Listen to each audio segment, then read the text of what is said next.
Welcome to the Shreveport Connection with Tommy. This video is on your Monday Night Raw results and Saturday Morning Slam. They didn't do the Superstar spoilers. They did Saturday Morning Slam for Monday night this week. And as normal, the breaking news is going on. And what happened after the pay-per-view on Sunday, the table spot that was funny given last month, it broke early, and this month it did not. After the match, the cameras cut off The Rock while he was jawing with a Spanish announcer's table when the pay-per-view ended. It wasn't the fan that reported this wasn't close enough to see if it was just messing up with them or just giving them hell, but you could see that it was pounding on the table, and it was rocking back and forth but never fell apart.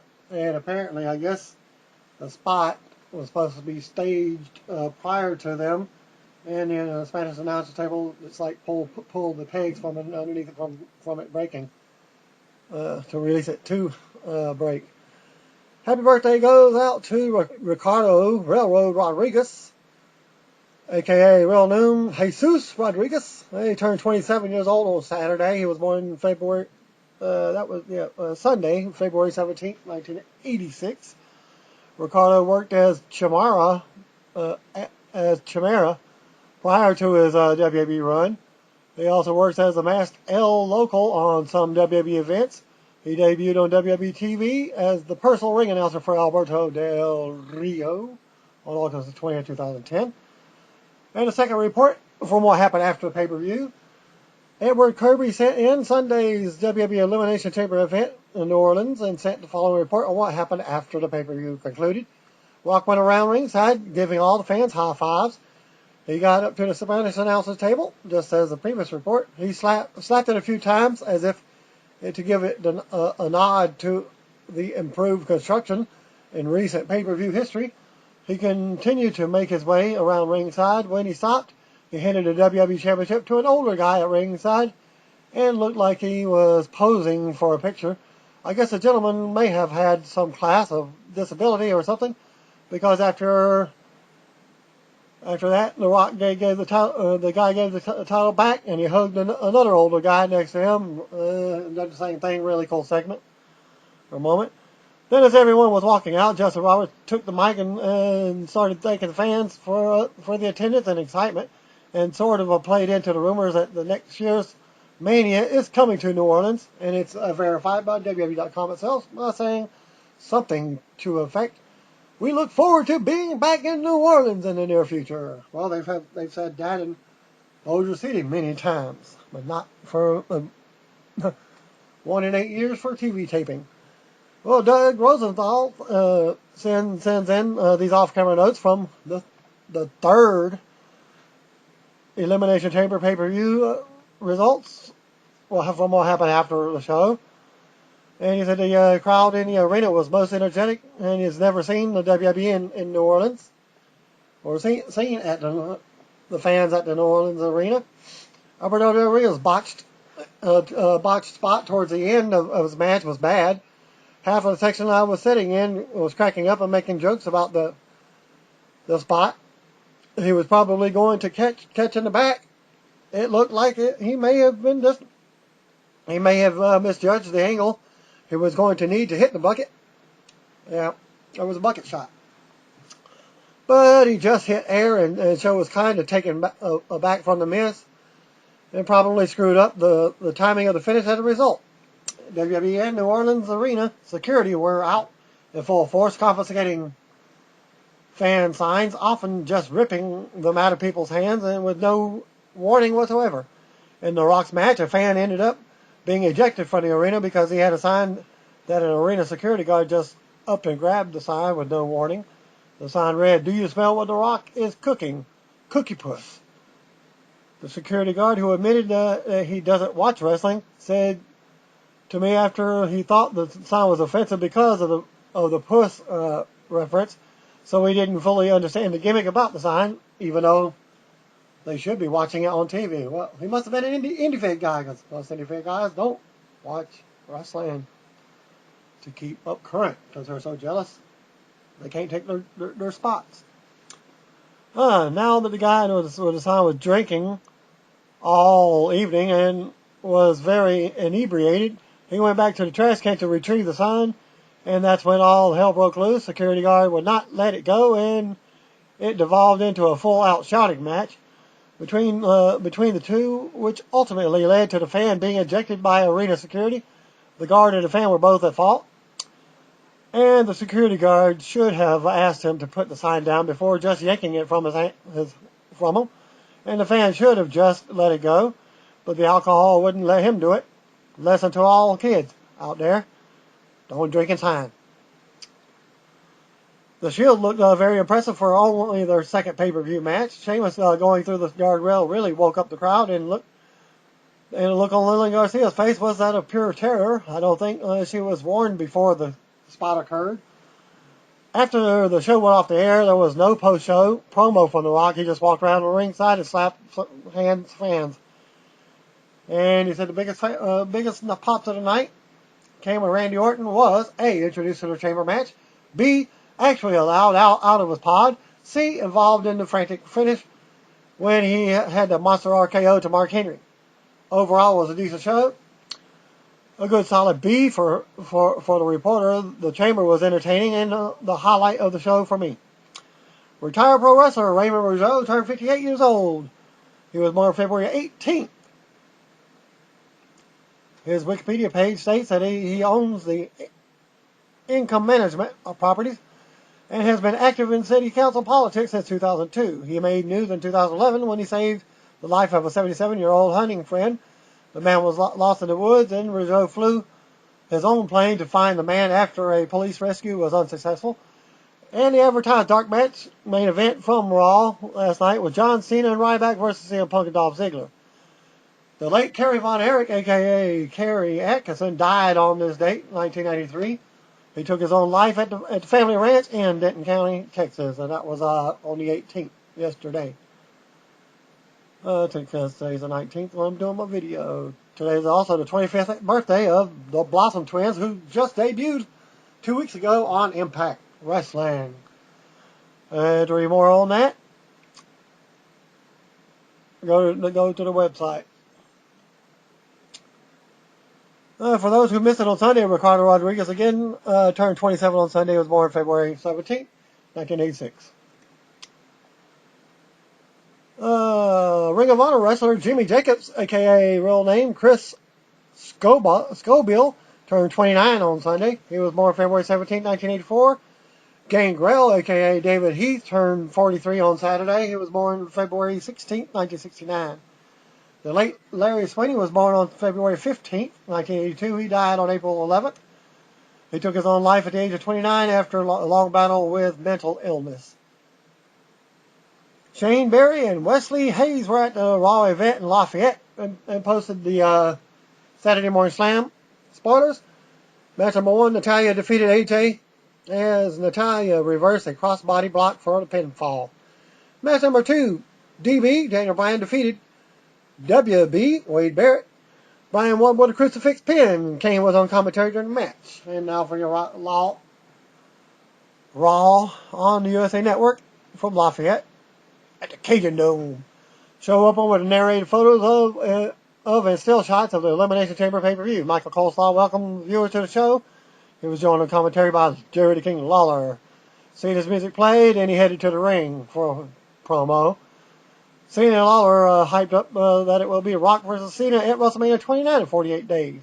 He pointed to the WrestleMania 29 sign in the rafters and noted that now have 2 title matches.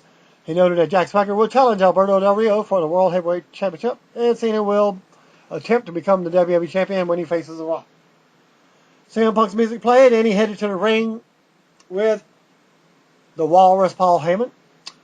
Coleslaw and Lawler spoke about the Rock versus Punk controversy. Lawler said he thought there was a couple of times that Punk had Rock pinned. Coleslaw said the bottom line is that The Rock is going to WrestleMania. Once in the ring, Punk asked Cena if he was sure that he's facing The Rock. He accused Cena of taking the easy way out. Punk said he wanted to clear the air. Then he added that he had The Rock pinned for about 18 seconds. Punk told Cena that he has never beaten him. Cena said he's not talking about wins and losses. He's talking about WrestleMania. Cena then said he won the Royal Rumble and earned the right to go. He said Punk didn't get the job done, and it's not about him. Punk asked what about him. He spoke of his title reign, and then Cena strolled into the Rumble late and threw a couple of ham and eggers over the top rope. You were lucky, Punk said. He said it's the biggest luck of all of the draw that he's ever seen. You can't win the big one, John, Punk said. Cena asked Punk what he wants him to do. Punk told him to just walk away. Get out of my ring. Leave the WWE. Just walk away.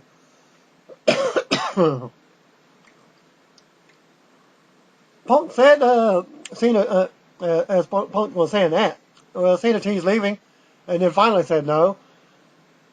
Cena said Punk has a lot of stones, and he's probably a decent human being under it all, but he's not going to hand away his golden ticket to WrestleMania. Cena then said that they both have critics, and they both want the match. He said that they have a problem. He said he wouldn't give Punk his spot. He would let him earn it. Cena said that if he wins the match, then Punk would crawl back into the hole he came from. He said if Punk won, he deserved it. He said the problem with calling him out is that Punk talks business, whereas he handles business. Punk then told him that they should have it out on the spot and see which one of them is going to WrestleMania. Punk told Cena that he just made the biggest stupid decision of his life, and I'm going to take you up on it. But I'm not going to do it here, as he said, because I'm going to do it on my terms. Punk said that he was screwed at Elimination Chamber, and he shouldn't even be in the position. We'll do it next week, Punk said. Punk and Heyman left the ring and high-fived each other at ringside. Cena said it's official. Cena versus Punk next week, with the winner going on to WrestleMania for the WWE Championship. Cena said he will beat Punk next week, beat Rock at WrestleMania, and then everyone will know that the champ is here. Punk said Punk and Heyman celebrated with the idea of getting their match, as they were both smirking and laughing. When Paul Heyman was in the ring, he was whispering something in Punk's ear, which got Punk smiling with, We got it suckered in now. It's either the Shield or Brock Lesnar interfering. Lawler questioned whether Cena had lost his mind by putting his shot on the line. Lawler hyped Rock's championship celebration for later on the show. Cole saw Ricardo Martinez's performance in the Elimination Chamber and said he would be in action during Raw. Good opening segment. I normally hate it when the wrestlers agree to put something valuable on the line for no good reason. But this worked for me. It helped that Punk told Cena he was stupid, and Lawler questioned whether he had lost his marbles. It's not like it's just being shrugged off as a logical decision. It actually fits Cena's character in that he's very confident and concerned about doing the right thing. Then a graphic showed was Thomas Jefferson, my belated cousin, with like 6 or 7 strings down the line, and they quoted him by "one man with courage is a majority," as one of his quotes. The announcer spoke about it being President's Day in the United States. Announcers put over the Shield, winning in the Elimination Chamber. Of course, I turned it over to Josh Matthews. Oops. Backstage, Matt Striker interviewed Sheamus. Well, there you go. Instead of Josh Matthews, it's Matt Striker. Who was disappointed about losing to the Shield. Ryback paced back and forth in front of Sheamus. It got his distraction and got Sheamus mad. Sheamus told him he has to adapt and overcome. He said Ryback is supposed to be a machine. He questioned whether he's a mindless Neanderthal like everyone says. Sheamus and Ryback were about to go at it when Chris Jericho entered the picture and stood between them, giving them high 10s across their chest, both of them pushing them back. He said he's seen this before with the NWO and the Nexus, but the Shield is at a new level. He said they have to stop it. Jericho said he loves WWE and he's never worked anywhere else since he arrived in 1999, and he will never wrestle anywhere else again. So therefore, when he leaves WWE again, which will be for the next 2 weeks before WrestleMania, because he's doing that robot TV series and Fozzy tour. Let's see what happens when he comes back. Well, Jericho said Vicky Guerrero brought him back to Raw because she knows what he brings to the table. And she says there's no way she can deny the box office appeal to the Shield versus Ryback. Sheamus and Y2J. The Shield versus Ryback, Sheamus and Y2J. He said if he talks to Vicky tonight, that she will make that match happen tonight. On Raw is Jericho. Well, after that, Sheamus told Jericho to make it happen, and Ryback agreed. Jericho walked away. Sheamus and Ryback went face to face. Feed me Shield, he says to Sheamus. Ryback said, like a mindless Neanderthal. Sheamus laughed deviously to show that they are back on the same page. Well, is Jericho being over the top and he's about to turn way? Or is that just his babyface approach these days? There has to be rumors of a Jericho turn since he returned. I wasn't taking them seriously, but at this point I am reconsidering. And finally, your first match. Mark Henry versus Sakara. Not much of a match. Sakara had a moment of offense, but Henry caught him and power slammed him. Followed up with a World Strongest Slam. Over with, minute 35 seconds. Henry tried to smother Sakara with his hands afterwards. He picked him up and slammed him again.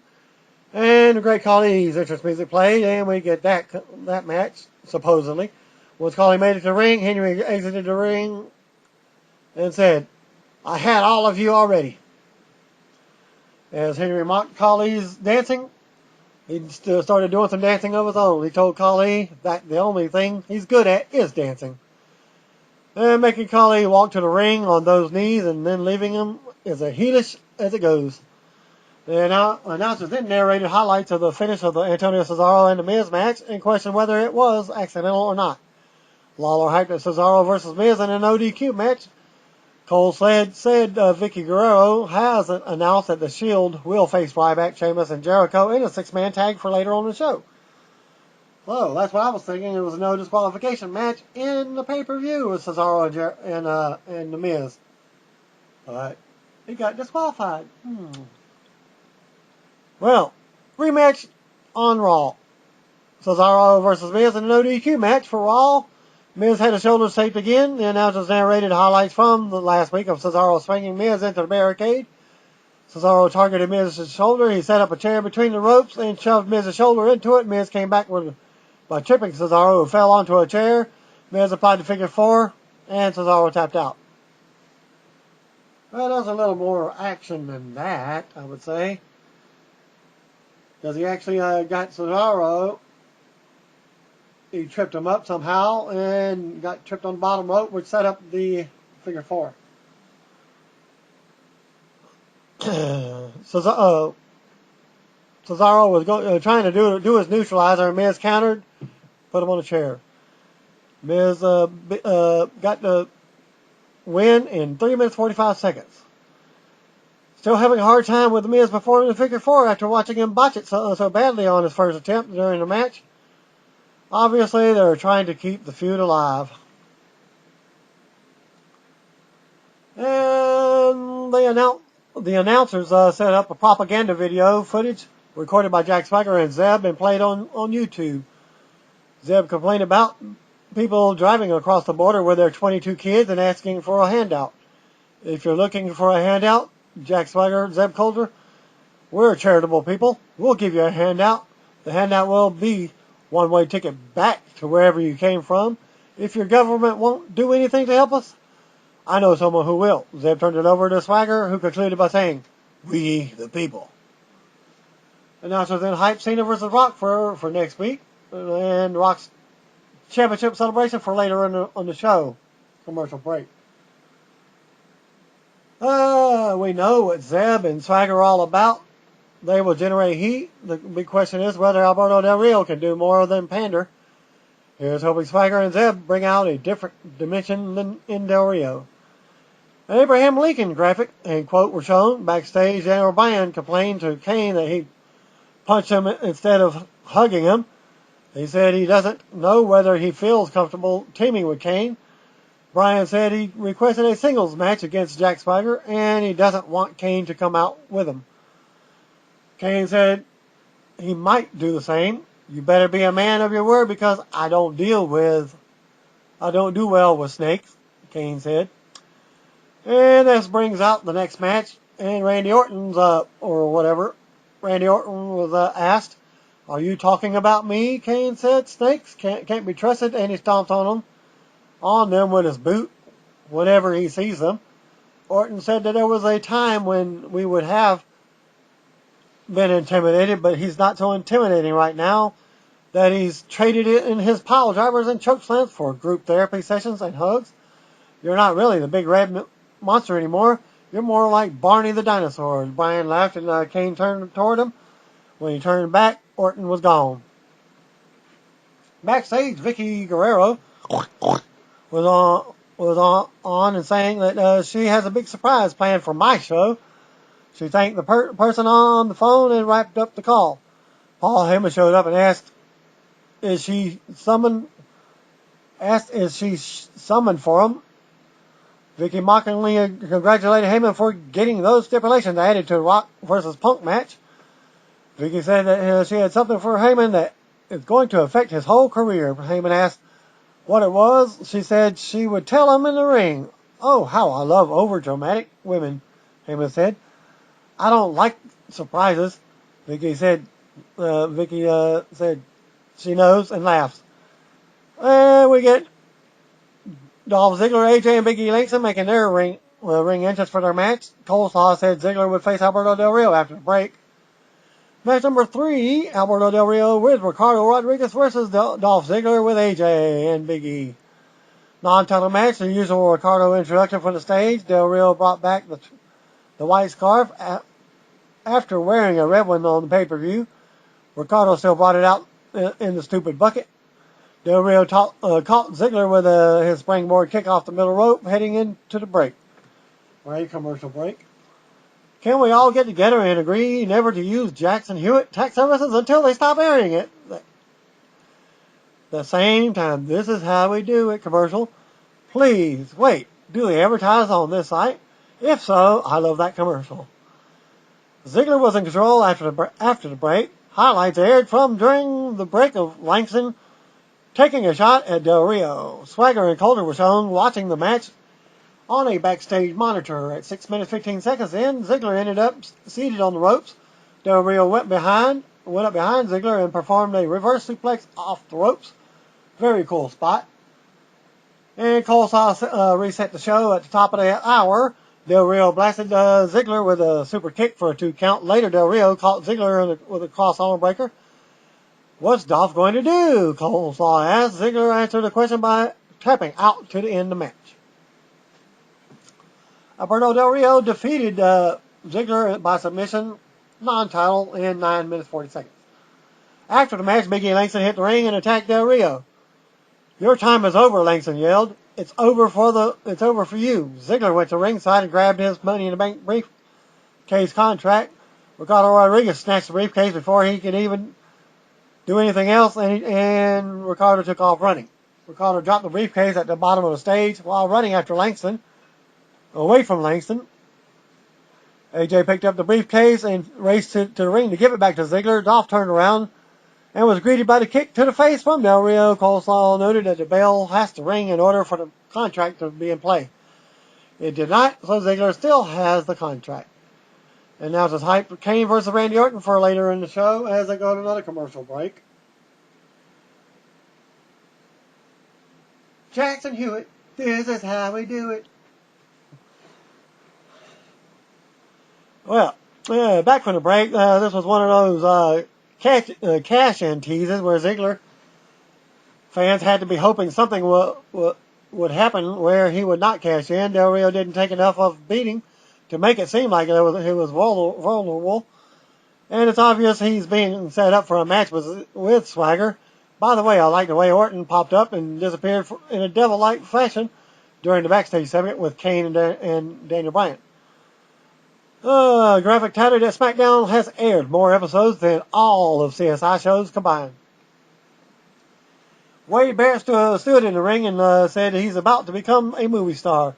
He said he starred in Dead Man Down. He set up a trailer for the movie, which stars Colin Farrell. After the trailer, Sheamus appeared on the big screen and said he's friends with Farrell. He said it's a brilliant film, mainly because Barrett doesn't say a word in it. Sheamus acted like he was being wrapped up by someone off camera. Barrett vented off mic in the ring. Wow, that Sheamus promo was the crap. They aired the trailer and then have the babyface essentially tell viewers not to see the movie if you were hoping to see what Barrett in a meaningful role. Well, thus it's the negative reaction. It's the role reversals. We don't want you to do something, but you're going to do it anyway. That kind of reverse psychology. The announcers then hyped the new WWE action figures line. Match number 4, Brodus Clay and Tensai with Naomi and Cameron versus Primo, Epico, and Rosa Mendez. Well, I don't think I've seen this match.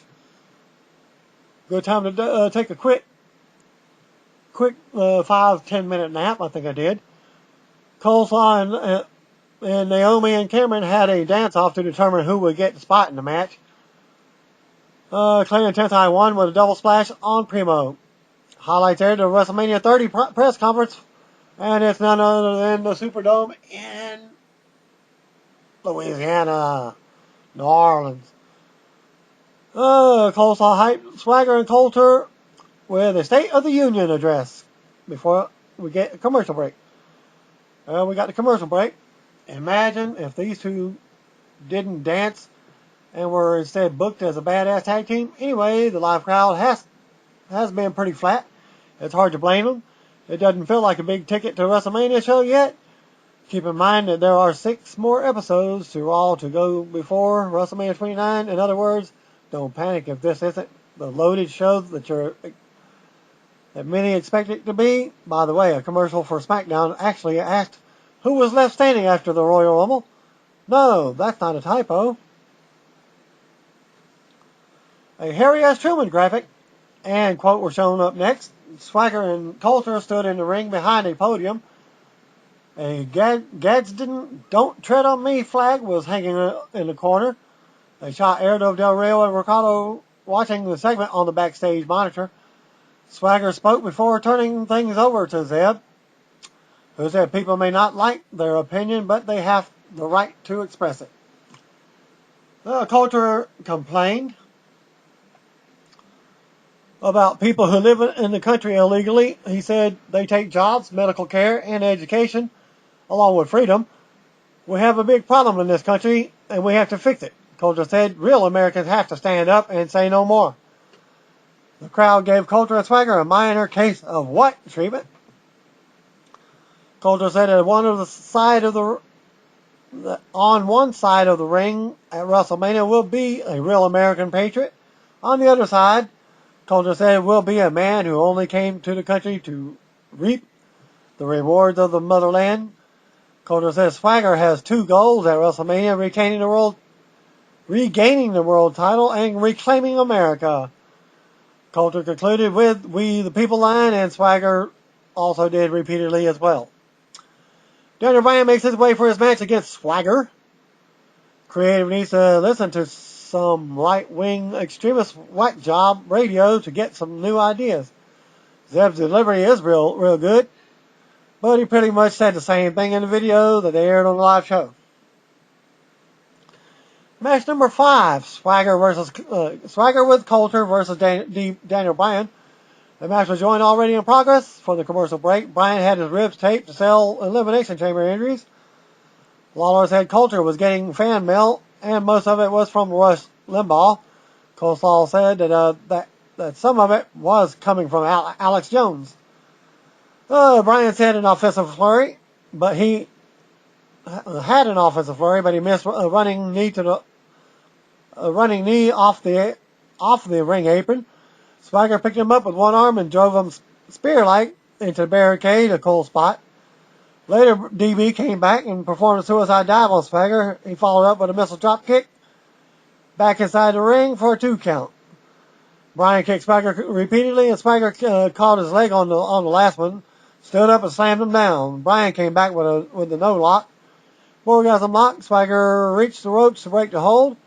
Bryan missed a drop kick in the corner, and Coulter told Swagger that knee's gone. And Swagger replied to Patriot a short time later and got the submission win. And the match took 8 minutes and 5 seconds off of TV time.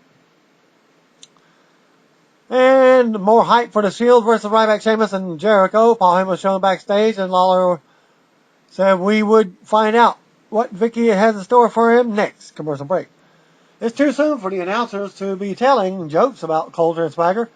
They should be outraged by their comments to help establish them as a huge heel. Lawler didn't question whether it seemed like Coulter had been brainwashed Swagger. The actual match went way longer than I expected it to be. And it was entertaining, even though there was no doubt that Swagger would go over. WrestleMania 29 video aired, and we're 48 days away. Miss Piggy and Paul Heyman were in the ring. No, they're not getting married. Vicky announced that she had a new assistant. And Paul Heyman was thinking with him. She introduced Brad Maddox as the assistant to the managing supervisor of Monday Night Raw. Maddox came out and flashed the sincere Bischoff family smile. Maddox smiled. Hi, Paul. I'm Brad, he said. Maddox walked to the ring and said Vince McMahon is so happy with him that he gave his opportunity of a lifetime by making him assistant managing supervisor. Vicky corrected him and said that he's the assistant to the managing supervisor. Heyman mocked their super surprise and said that she doesn't care what either one of them have to say. He started to leave the ring. And McMahon appears on the big screen with a pair of crutches in front of him and stopped Heyman right in his tracks. Vince told Heyman to close his mouth because when his mouth is open, he's lying. Vince recalled giving Heyman the special stipulation for the Rock versus Punk match. Heyman said Vince did that out of goodness of his heart. Vince said that everyone knows that he doesn't have a heart, and if he did, it would be black and gold. Vince set up footage of Heyman saying that he would do anything to get that stipulation back live, and Vince said that he had anything put in writing. Vince said that anything means he could fire him right now. Vince teased the firing, but he said that's too good. That's too good for him. Vince said he's only 2 weeks removed from hip injury. He said he would walk to the ring next on his crutches. He said Heyman would be in the ring too, and they would have a fight. Heyman acted shocked. Vicky and Maddox laughed. The live crowd didn't care for the crap, and Lawler hyped the 6-man tag match as they go to commercial. Back from the commercial, the live crowd didn't give a crap. Vince's announcement received zero reaction. Okay, so it sounded like there are 5 or 6 people who did care. The crowd is really dead. WWE is building up next week's TV show in a big way. I'm all hope for that, but it's hard to blame the live crowd for not getting excited about announcements for an event that they won't see in person. And of course, 3 hours is too long for a weekly television show. A graphic touted that last week's Raw was watched by more viewers than both college hoops games on ESPN. Then they do a replay of Punk and Cena segment that opened the show from last week.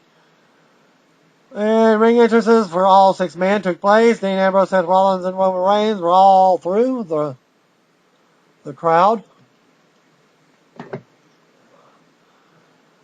So we get the Shield versus Ryback, Sheamus, and Jericho. Ryback put Rollins in the corner and hit him with repeated shoulder blocks. Jericho intervened and stopped him because he was getting real close to a 5 count. As Jericho intervened and expressed concern about them getting disqualified, Jericho tugged in and worked a bit with Ambrose. And Sheamus tagged in and worked with Reigns.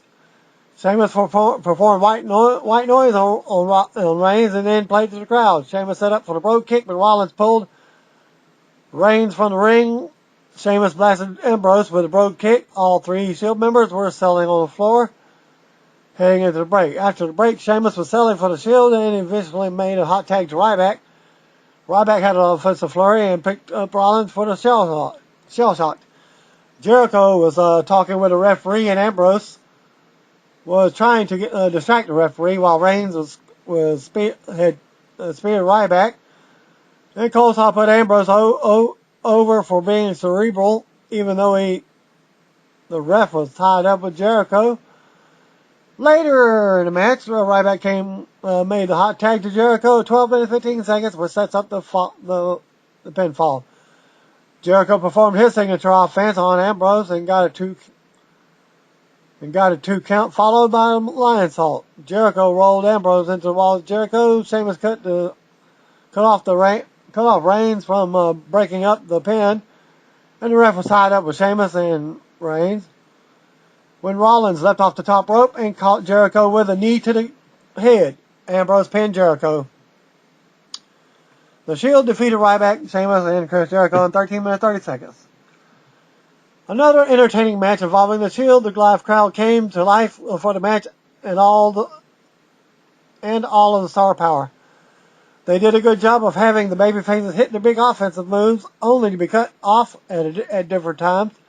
I enjoyed the match, but it's not as hot as the two 6-man matches. The Shield have had one-on-one pay-per-views. There were no signs of Jericho. I lost my spot. There were no signs of Jericho turning during the based on his actions in the ring. Is he turning or just playing into the rumors that he's going to turn? Either way, his latest return is off to a very good start. Then we get a JFK graphic and quote was shown. Kofi Kingston was scheduled to face Damien Sandow. Kingston's entrance was not televised. Sandow's music played.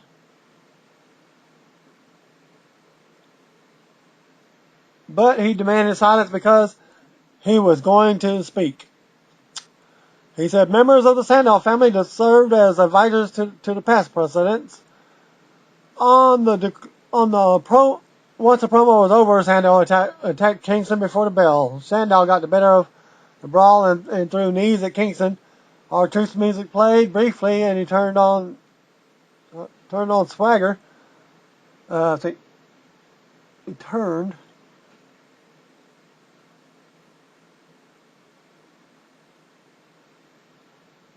I lost my slide again.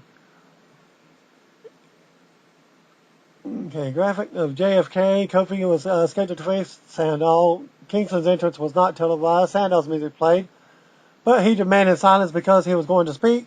He said members of the Sandow family served as advisors to the past presidents. Once the promo was over, Sandow attacked Kingston before the bell. Sandow got the better of the brawl and threw knees at Kingston. R-Truth's music played briefly, and Truth attacked Sandow at ringside and threw him inside the ring. Truth got the better of Sandow in the ring and threw him to the outside. He did his signatures and his finishers, and Sandow left the ring.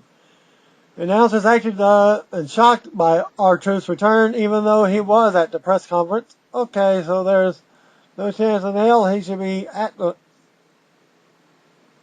that Lawler actually watched the press conference. Anyways, Vince needed crutches while sitting down on Raw, yet walked onto the stage without them and at the conference. Good times. G.I. Joe actors DJ Cochona and Adrian Palicki were interviewed by Josh Matthews. They spoke briefly about the Rock, and the trailer for the movie was shown. Another Fandango that get aired. And then, yes, I got it straight from Johnny Curtis himself on Facebook. It was actually pronounced Fandango last week. I tried to correct him. Well, it's English language. It's still Fandango. Well, I'll just call it Fandango. Nothing in the Boogie. If you're familiar with the Boogie Nights tag team from WCW, that's Disco Inferno was one of them, and Alex Wright was the other one. Das Wonder Kid. Match number 7, Orton versus Kane. Coleslaw hyped that the tickets for the Extreme Rules in St. Louis go on sale Saturday. Kane got an early advantage and struck Orton with an uppercut that knocked him off the top rope and on the floor ringside before the break. They went back and forth for a few minutes after the break. Orton performed his slam on Kane, who got right back up to his feet. Kane put Orton down with a sidewalk slam. Kane went to the top rope and missed a top rope clothesline. Orton grabbed him and set up for the hanging DDT, but Kane fought out of it and dumped him over onto the top rope. DB! Daniel Bryan walked to ringside.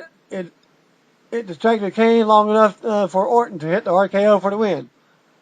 Lawler had said he thinks Bryan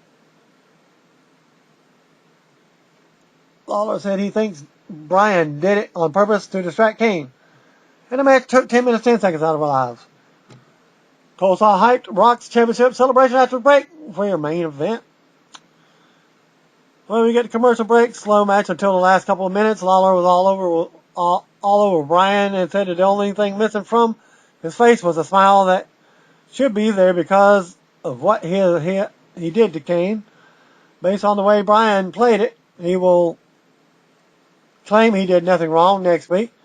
He didn't celebrate or act over the top after Kane lost. He just kind of booked him at the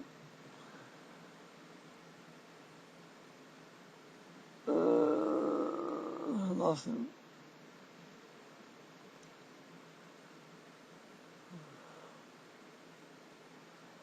He didn't celebrate or act the top after Kane lost. He just kind of looked at him and shook his head. Hey, remember when WWE supposedly cared about the tag team division? I don't mind Kane and Bryan feuding, but it's a shame that the rest of the division is, well, the rest of the division. JR, Justin Roberts, introduced the University of Louisiana Lafayette Marching Band. The band played on the entrance ramp and eventually settled in on each side of the ramp. The Rock's music played, the drum line played along with the Rock's theme song. The drummers played for a few seconds after the Rock's music stopped, and the band remained with their backs against the barricade, each side of the ramp, as Rock stood in the ring with the WWE Championship. Well, Rock said CM Punk did everything he could to beat The Rock. He said Punk showed the world what a piece of garbage he was when he spat in his face. And Rock said the best in the world wasn't good enough because Rock beat his Punk ass 2 pay-per-views in a row. Rock delivered the finally the line and received a Rocky chant in return. The Rock said he's going to WrestleMania in 48 days. He's not going to with this WWE Championship belt. Rock said he has deep respect for the WWE Championship. When this world title was unveiled by a certain WWE superstar, one of the greatest of all time, this was unveiled 8 years ago, and it worked. Rock said that some people believe this title was cool. Well, there's always some people who believe in Bigfoot. And Rock said WWE title should not look like a toy, and it should never, ever spin. The Rock said and asked a production worker to take the belt and make sure this goes in Hall of Fame. There was a podium in the ring with a belt covered. Rock said that when you see WWE for the first time, it should inspire you. He ran through a list of past champions and then introduced the new WWE Championship. Rock pulled back the veil to show off the title, which was WWE on the front and Bull logos on each side. The fans chanted Rocky again as the Brahma Bull belt. Rock questioned whether he will face CM Punk or John Cena since they got a stipulation on their match for next week. Rock said that there's one man between the two that he wants to face at WrestleMania. He said that man brings out the very beast in him, or very best in him. for professional reasons, for personal reasons, that man is, and then Cena's music interrupts The Rock. Cena stands on the stage for about a minute or two and absorbs the booze from what he was getting. Suddenly, Punk showed up and struck Cena from behind with the spinner belt. Punk pointed at the new belt. "I want that one," Punk said. Off mic, Rock put the belt down and did his pre-match dance. Punk turned and walked away to boos from the crowd, and that was looking to see a fight. Cena remained on the ground selling the belt shot to close the show. Well, the bull logos on the belt are sure to piss off many of the same people who were tired of the spinner title. I like the face of the belt. I wish it wasn't Rock or anyone else's specific. I don't even care if they can change the side plates. Whenever someone wants the title, just give them a title belt. That isn't specific to anyone. It represents the company, and they just carry it. I did get a big kick out of Punk saying, "I want that one." Overall, this wasn't a big kickoff to WrestleMania that many expected it to be. With 7 Raws between Elimination Chamber and WrestleMania, I can understand why the belt didn't go balls to the wall tonight. It wasn't the most memorable night. And I'm sure plenty of people are feeling let down because the expectations were so high. You shouldn't have to wait so long, as they really loaded up next week's show and did a good job of hyping it a week out, which is a nice change of venue for the norm. Well, Shane Berry and posted what happened after Raw and sent the following report on what happened after the show went off the air. Cody Rhodes comes out telling The Rock he was a fan of his growing up and wanted a close view of the new WWE title. When the crew was clearing the table from the ring, Rock asked the crew guy who was in the blue hell he was and started laughing. Rock asked if he was laughing at him or Cody's caterpillar. Rock asked the crowd if he should let him look at the title or give him the rock bottom. He went to ringside asking the fans for their opinions, and they all said rock bottom. Rock got back in and told Cody that since he respects his dad, he will shake his hand, and that he has a gift for him also. Rock told the fans to get their cameras out because the gift is a Cajun ass-kicking handshake, and gave him the rock bottom. Rock performed the people's elbow to send the crowd home happy. And that will end my video for this week's Monday Night Raw and your Saturday Morning Slam results. Thanks and peace out.